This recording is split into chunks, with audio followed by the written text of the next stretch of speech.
Hey, what's up, you guys? This is Madam, and I'm coming back to you once again. This time, I'm going to go over to the Economic Times, and this is in Global Trends section. I will list the article right in all of the details in the description, as always. First and foremost, I just want to give a shout out to Tabitha Speaks Politics. Please go over there. She did a very good video in terms of the term groper, what it means, and what it stems from. And now it's being reported. You can always trust and lean on the internet to bring information of possible motives. And when I say possible motives, the possible motives of the shooter that assassinated Charlie Kirk. Okay? It says after Charlie Kirk's fatal shooting, spotlight falls on Nick Fuentes and the Groyper movement. All you need to know. Okay? The shooter of right-wing politician conservative activist Charlie Kirk at Utah Valley University has reignited attention on far-right figure Nick Fuentes. It has been brought back to the spotlight on a long simmering feud within elements of the far right, particularly between Kirk and the so-called Groyper movement led by white nationalist Nick Fuentes.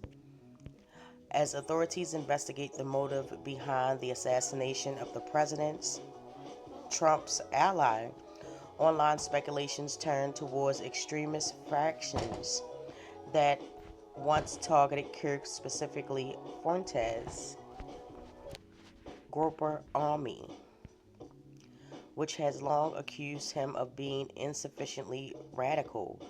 Social media claims are now linked the suspect, 22-year-old Tyler Robinson, to Fuentes' Groyper movement. Who is Nick Fuentes? Nick Fuentes is a anti-Semite far-right leader who has often praised Adolf Hitler, according to the Texas Tribune. A Holocaust denier has had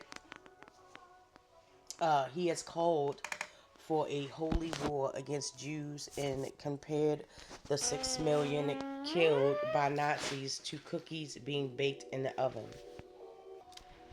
The outlet reported he was born in the Chicago suburbs in 1998. Fuentes dropped out of college after the rally and ramped up his presence on YouTube, often quoting his most extreme views in humor and satire. Fuentes' followers have been nicknamed Groypers or Groypers after a cartoon frog that has become a meme in far-right online communities. Groypers often accuse Kirk of not being pro-white enough. Groypers would often try to access microphones during Q&A sessions and to attack Kirk, who helped recruit young voters to the GOP. He fantasized about marrying a 16-year-old when he is older. During the 2019 Groyper Wars, Fuentes supporters disrupted Turning Point USA events challenging Kirk on immigration LGBTQ rights while labeling him a gatekeeper of the establishment, conservatism, reports Newsweek.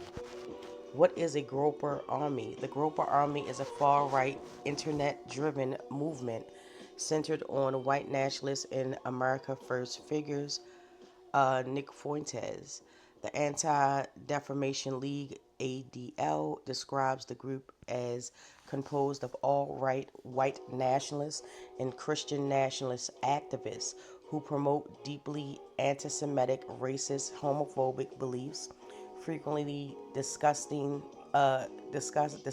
their extremism behind language focused on traditional values and family.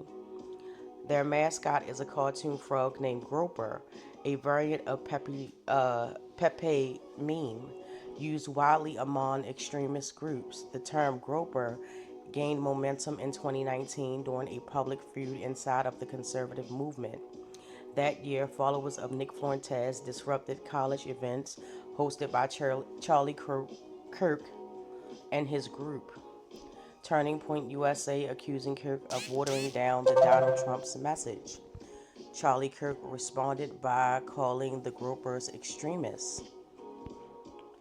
Nick Fuentes has made several public statements about Kirk's assassination shortly after the killing. Fuentes posted, "I am devastated.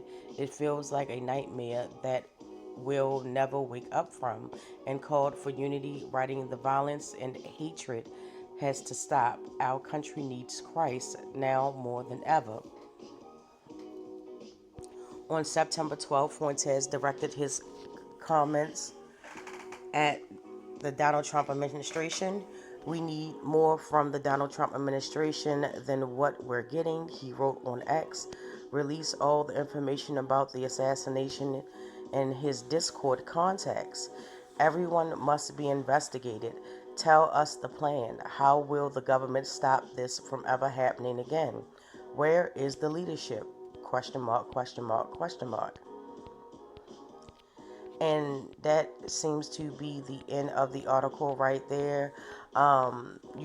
Very like a friend of, I was watching Tabitha Speaks Politics. Again, please go and watch her video. It is very informative. She did a sort of deep dive into, the background and everything and the connection. And I really think that it is worth a watch and a follow. Okay, you can also find her on TikTok, and I'm not sure what her other platforms are. She is on Threads, but please go check her out nevertheless. It's very sad that a lot of this is pointing towards infighting and animosity, in my opinion, and a little bit of jealousy, because for all Nick Fuentes' success and his followership, he has not reached the heights of some of the conservative party's most influential podcasters and speakers. You know, like Charlie Kirk, like Candace Owens, and others. This is why when I engaged with people online and they were quick to say that it was trans people, it was black people, it was Muslims, it was LBGTQ, it was all of these other people, I always stress, we don't have enough information. Let the investigation take its place and let that be the guide for what happened. But yet it still persists. All the people that came out, like Laura Loomer and all the other people, Steve Bannon, and all the other people that called for, war and, blaming the Democrats and leftists and any other person that is not of the white wing, conservative, Christian, nationalists, alt right, blame them, don't blame us. And it was a big a deflection.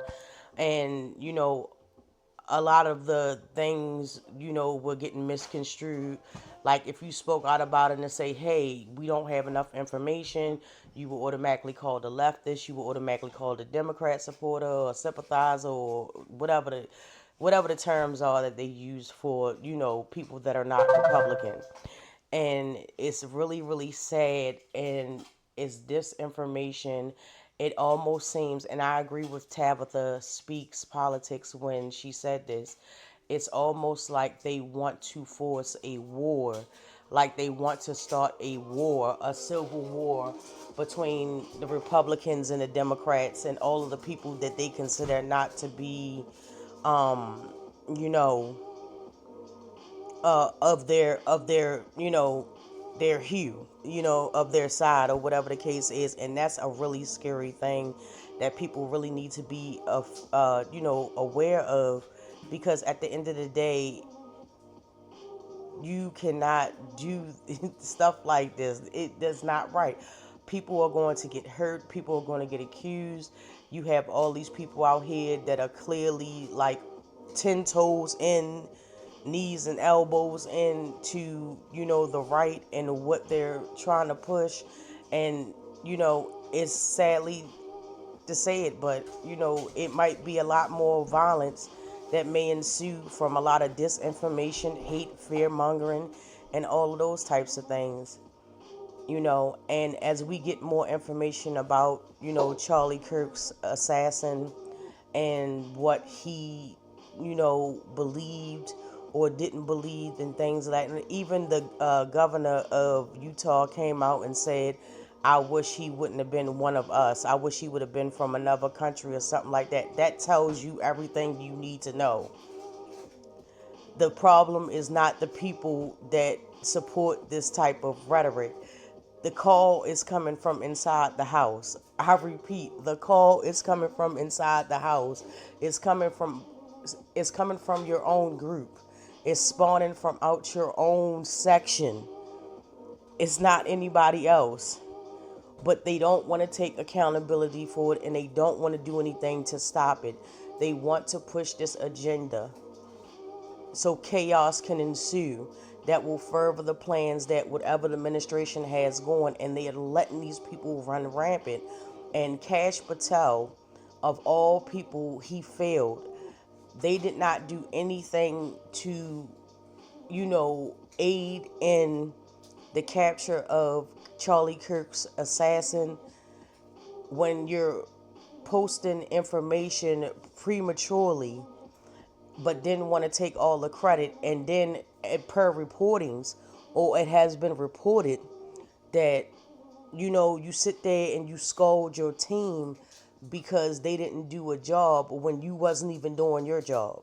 It was reported that Kash Patel was at a high-end restaurant in New York enjoying a meal or whatever while he was posting premature disinformation. So that just goes to show you that the leadership of the FBI is not where it's need to be. It's not up to par, and he needs to resign and have someone that's more qualified to take his place. You understand? So I don't know, you guys. Let me know what you think. Drop down in the comment section. I would definitely love to hear from you. Don't forget to like, subscribe, and share. And thank you so much for watching my videos. I really do appreciate it. Please go check out Tabitha Speaks Politics. She is on Threads. She is on YouTube, Instagram, and I'm not sure what other, platforms. She is on TikTok because that's where I originally found her from, TikTok. But please go and check her out. Her videos are amazing. It's very well thought out, very well done. Please go check her out. Shout outs to her, mad love. But I'm about to head on out of here. And with that, you guys, I will get back with you in the next one. But always remember, be good to yourself first.